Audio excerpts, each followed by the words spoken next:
welcome to my channel. It's a beautiful bright Monday morning and we're going to have a look at my doll of the day. So today's doll of the day is going to be my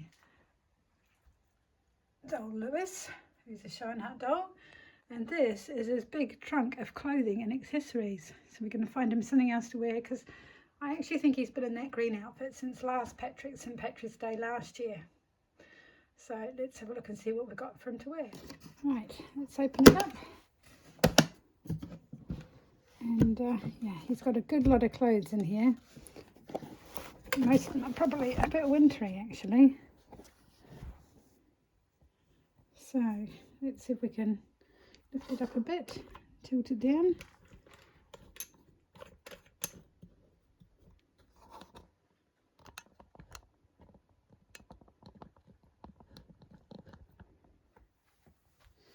Right, so what we've got in here. So we've got a green shirt, we've got a green striped shirt. He likes a lot of green in here. We've got a checked shirt. A little brown shirt. Right, so we've got a pair of sort of like cargo shorts, so I think he'll wear those. And we want a pair of brown socks. Found one sock.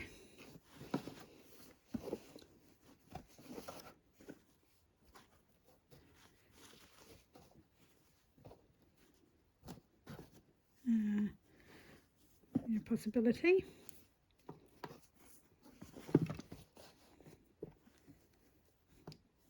Got plenty of long sleeve shirts he has. Let's see if we can find his socks.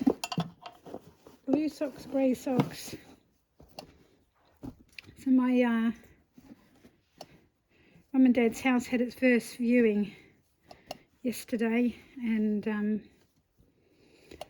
I don't know how my sister's doing it, to be honest, because the feedback was they want to add another house on the property, so they want to subdivide. They want to know if the road can be sealed, all these silly things, and I just feel like saying no, go away, you don't deserve the house.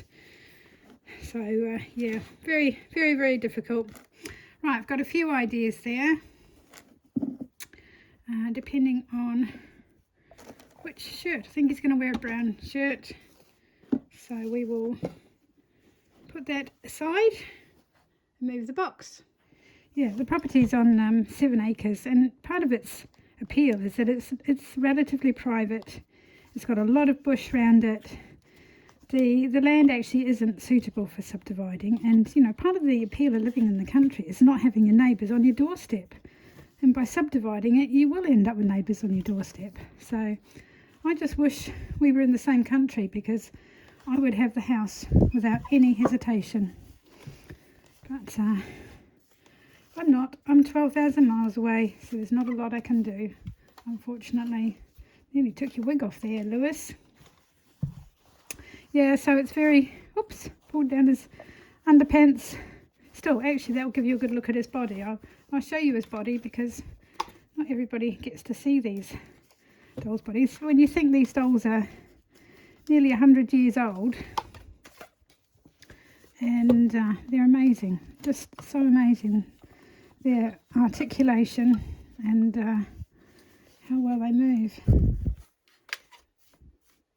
So there you go. So there's his body. So he's jointed knees, ankles, and elbows and wrists, so they can touch their faces. Yes, they're very cleverly made, and they're really good, you know, solid dolls that you can enjoy playing with. But yeah, going back to the house, and then they wanted, I can't really go into it, but it's just like, just tell them they can't have the property.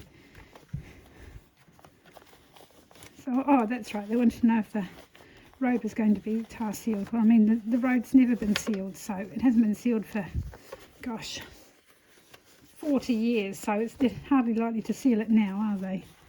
Anyway, that's my kind of little, I don't know, I'll probably be sounding off a bit late at the moment, because it's a way of releasing the, I don't know, trauma of what's happening, and knowing that I can't actually change anything about it, which is a bit frustrating, but there you go. So we make our choices in life, and sometimes those choices have long-term consequences, and you can't always change it. Now which vest should I put on him? That one or the owl one I made? Maybe the owl one actually. It's spring. It is actually very warm today, so he will probably be too warm in this. However, the nights are still a little bit cold, so he will need just that little bit extra warmth in the evening.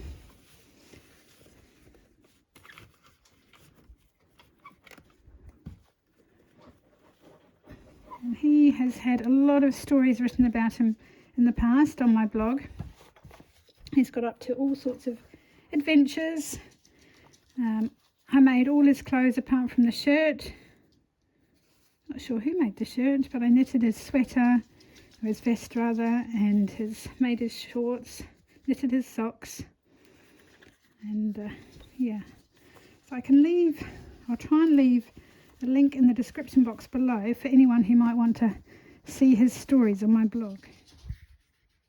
Right, for some reason the camera stopped on me, so I'm not quite sure where we're at. But yeah, I was saying they've got holes in the bottom of the shoes because they have holes in the bottom of their feet because their stands were like a peg, and so you can put their shoes on and they can still stand up. I'll show you the holes in his foot. So yeah, they have holes in their foot, and they would have had stockings that had holes in them so that they could wear their shoes and also be put on a stand. But I don't have any stands, and they don't really need it. They do stand quite well on their own as long as you're a little bit careful of how you've balanced them. So yeah, I don't know quite where the video stopped, so hopefully I'm not repeating myself, but I'll leave a link in the description box below to his blog posts, his stories about him and things he's got up to. And I will be taking some photos of him outside. Didn't do that shoelace very well, but never mind. So here he is. He is one of my favourite boys, and he's quite the character. He's, as I say, he's about 100 years old, so he's had all sorts of stories he could tell us. Anyway, we'll finish there. Thank you for watching. I'll have a few photos at the end, and yeah, I might have a few sort of therapy sessions on my YouTube channel as I kind of work my way through what's happening involving my mum and dad's house. Anyway, thank you for watching. Bye for now.